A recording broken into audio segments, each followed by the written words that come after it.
e mihi ana ki ngā mihi. Ko te tuatahi, nā te taiapa. Miharo ana kōrero. Ki au, tika ana, me hoki koe ki tō iwi. Tika hoki tāna.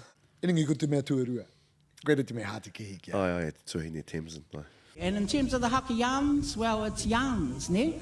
And when you think about what a yarn is, it's just yarning, ne? Ko te nui ngō ngā kōrero e rukau, kei te pai. If you believe in it all, oh, well, it tells me a lot about you as well. But then at the end of the day, you have to wete what is an opinion or someone's personal preference and te mea, you know? And some of it's just straight garbage. Ngā whakaro? Aku ni pēr i te au nei, te kaupare pēr ia i te aronga o te iwi ki tōna kapa, i te mea i ki mātou ka puta te ihu o ngā purupura. I don't think so. I think i te salty te tuahine rā.